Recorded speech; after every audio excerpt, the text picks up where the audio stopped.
Good morning, my loves. If you're seeing this video on May 15th, this message might be for you. Take what resonates and leave the rest. Okay, we are talking today. We are talking. We have the King of Swords and the High Priestess in reverse, and the Hangman. I feel like we are not really meeting our maximum potential because of some kind of point of view or perspective that we have. We might be too heavily in the mind, too much in the mind and not enough in the heart or in the third eye. With the Hangman, it feels like we are relieving ourselves from a poor perspective. We have the Tower again, and I'm noticing that all the readers are also getting Tower moments. We might be experiencing some kind of collective Tower moment, possibly governmental. All right, let's get a couple more cards here. Awesome. Cool. We have the Star card, we have the Death card, and we have the Two of Pentacles. We are bringing an end to and things that they make us feel imbalanced or out of control. We don't like being so far into our heads that we feel paralyzed and that we can't see.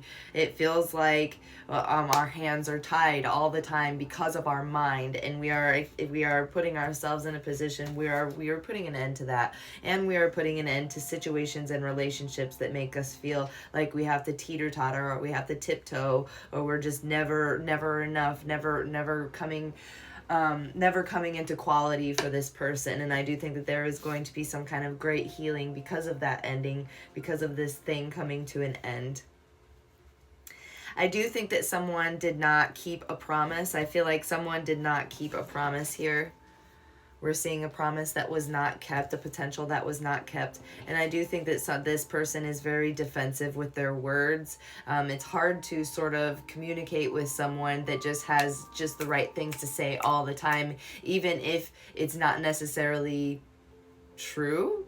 It's something that they believe is true, and they're just so good with words that there's just nothing you can do other than cause some kind of Tower moment here. For those of you that would like to avoid a Tower moment, I would say just separation, and healing yourself. Separating yourself and healing yourself, going to do something lighthearted, playing with your friends, doing what you can to sort of make the energy a lot lighter. Make the energy lighter for yourself. Separate yourself from the actual subject or the person. I do think that there is some kind of ending happening here. There is going to be some kind of ending, but I don't think that it's going to be an ending that you're upset about. I think that this is going to be an ending that you've been waiting for because you've been teeter-tottering. You've been sort of in like a survival mode for so long, or some kind of like overreactive, over defensive sort of mode, because you're constantly tiptoeing, and there's no peace, there's no grace, look, you're just hanging there. So I do think that you are seeing things from a higher perspective, but it's hard to make other people see things from your perspective as well. So you're just kind of like tossing it all out. You're just tossing it all out, and you're saying, I just want to feel good at this point. I want to cleanse myself of this discomfort, this expectation too. I feel like you had an expectation, and that expectation itself caused some kind of harm in your energy. And I do think that you're going to take some time away for yourself to find some kind of insight about this. I think that you're more willing to have some kind of peace. You're more willing to be isolated, to have some kind of peace in this some kind of closure about this situation. You're trying to find some kind of, what was the benefit in this? I don't like feeling despair. I don't like feeling like I lack something, or that so this opportunity is going to be taken from me.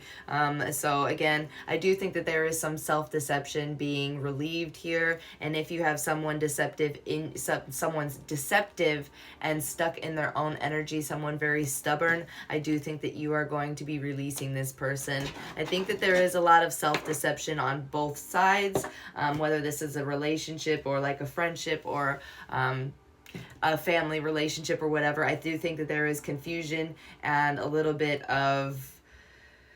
lot of projection as well. So self-deception is heavy here. Let's get a solution for today's energy. no longer indulge or no longer engage in this situation until people are willing to work cooperatively, collaboratively. People are willing to work on something of quality. And I think that you should just work on your own project until you can get them on board. Do what you can to get things settled for yourself until you can get those other people on board. Stop offering them the opportunity to show up, because I think that that's just making your own energy paralyzed. And I think that you could just go ahead and just do it. Just go ahead and just do it, whatever it is. So let's get an inner child card for you. One inner child card for you. The collective. The inner child. Communication, grace, and self-love. Our inner child is comprised of the many different aspects of our childhood. At different times in our adult life, our inner child will need their voice to be heard. Practice listening to your inner child, speaking to them with love and kindness. This is a great practice, an extremely powerful practice. This is something that I really, really enjoy to do. I think that you would have a lot of benefit with it as well, especially with that Page of Cups coming through as one of our solutions for this situation, making things lighter, doing things that your inner child would really enjoy. And I think that that would really put things right back on track, and it would sort of inspire the people around you to meet you in the middle and become more cooperative and collaborative and build this thing of quality with you. So thank you so much for being a part of this collective reading. I hope you have a wonderful weekend. We're almost to the weekend, almost there.